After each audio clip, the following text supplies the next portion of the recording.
Well, hello there, friends. Thank you for joining me on the new Mailbag Sunday. I have two videos coming out every Sunday.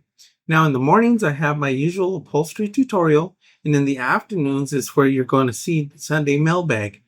Make sure that you stick around with me every Sunday, and you'll be learning a lot. So now we got two really great questions this Sunday Mailbag. The first one comes from Alternate Music Addict, and he's got a question about if it's a good idea to use headliner material for scrim for doing, like, say, maybe seat upholstery. And the second question is from Darkenblot, who's asking the question, what kind of material should he be using for his headliner? So here we go. So I'm going to start with Alternate Music Addict's comment, and I guess what he was watching was one of my videos, one of my seat upholstery videos. And what he said here was, what kind of foam is that? Is it headliner foam? It almost looks like you might be able to use headliner foam as a light scrim. And then this is what I said back to him. I said, hello, Alternate.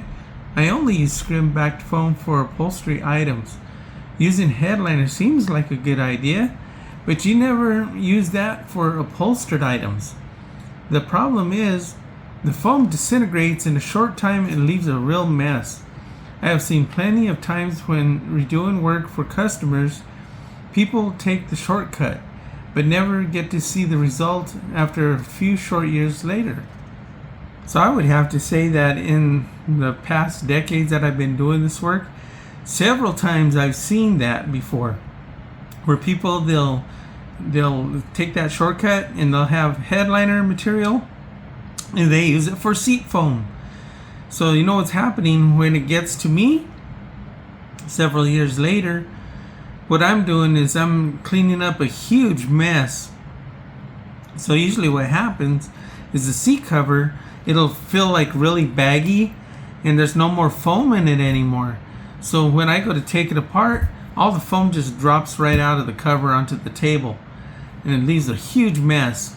That's the dead giveaway that they used headliner material instead of seat foam. Instead of using scrim-backed foam or Sofoam, like some people that use the Spanish Lingo might be calling it.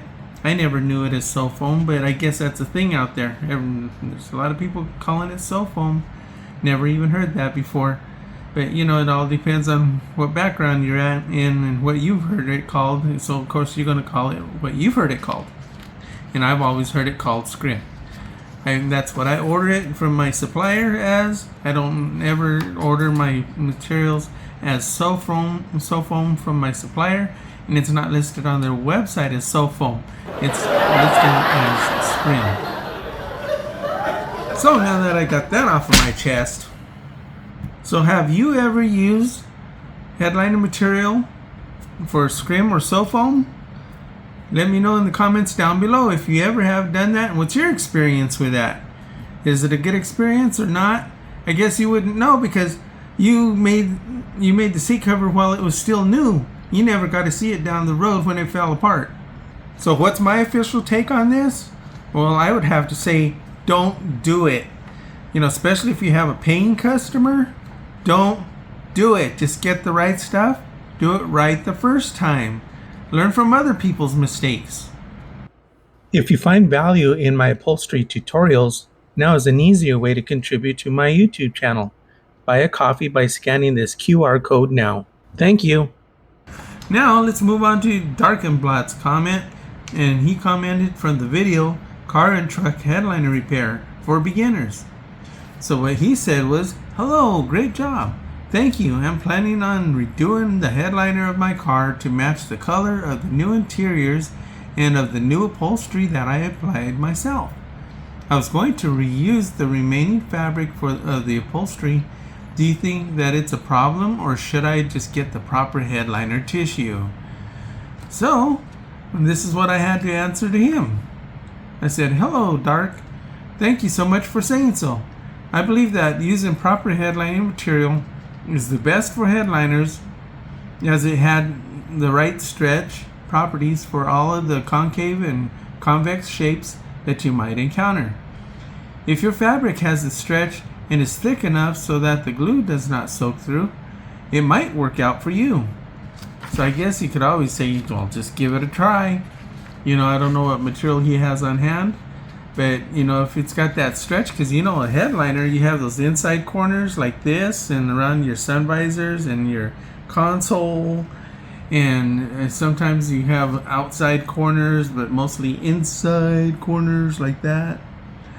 Okay, so if your material has that kind of a stretch where you can stretch the material into the corner, okay, that's the key, and that's what the headliner material does. You know, and headliner material works wonderfully for headliners. Maybe that's why they call it headliner material. So anyway, if you have a question that needs more than a general answer, something specific to your shop or your pricing or a particular job, I offer 30-minute personal video consultations. We'll use my 50 years of experience to find solutions that you can keep using throughout your career. You can book one through my Buy Me Coffee link in the description. Click on Shop, scan the code. So I did have one commenter the other day who said that they had removed their original headliner material. You know, of course, it left all the foam behind. So all it was just a paper thin material, and they were wanting to see if they could glue that back on. And I could just imagine right away, you know, I can foretell the future. You know, I already know what that outcome would be. So the glue would automatically and easily soak through that paper thin material, and it would look horrible. So I was telling them that it's not worth it to try to save the headliner material, to go ahead and just get the new stuff. That way it'll really look the way it's supposed to be. Not only that, but the original headliner material would be pre-cut, right? Because it was already on that headliner. So if you try to put it back on the headliner again, what if it's shifted or something and it's off to the side, so you're going to have like too much on one side and not enough on the other side? I don't think that's going to work. It's better to just start off with the correct headliner material, and then that way you have plenty overlap, and you just trim off what is overlapped at the end. And while I'm on a roll, let's go ahead and add another comment. So there was another comment, and it sounded like a young girl who wanted to use an American flag for her truck headliner. You know, I thought that was a great idea. Patriotism, right? You know, red, white, and blue. But I can just imagine myself, okay, so if she took like an actual flag, you know, it's probably not going to be that thick, and I don't know if the glue would soak through the material or not. But I can't even imagine that having any kind of a stretch. But, you know, that's what she wants to do. You know, she can give it a try. Maybe she'll find out that she's got some success. Maybe she'll find out that it's a failure. But you know what? Just like everybody learns by doing, you know, if it ends up being a tragedy, you know, then we learn the hard way, right? Then we'll know never to do it again. But on the other hand, what if she has success and she's got this really awesome headliner that she could be really proud of, and she could show all of her friends, and her dad would be so proud of her too? These questions are really good questions, and these are questions that you should also be thinking about. If you're thinking about it, put it down in the comments, and we'll keep that conversation going, right? Be sure to get in all of your comments, and who knows, maybe your comment will be featured. I hope you're enjoying our new Sunday afternoon mailbag segment. So until next time. If you're serious about learning upholstery, your next step-by-step lesson is waiting for you right here. Just click and keep learning with me. And I'll see you in the next one.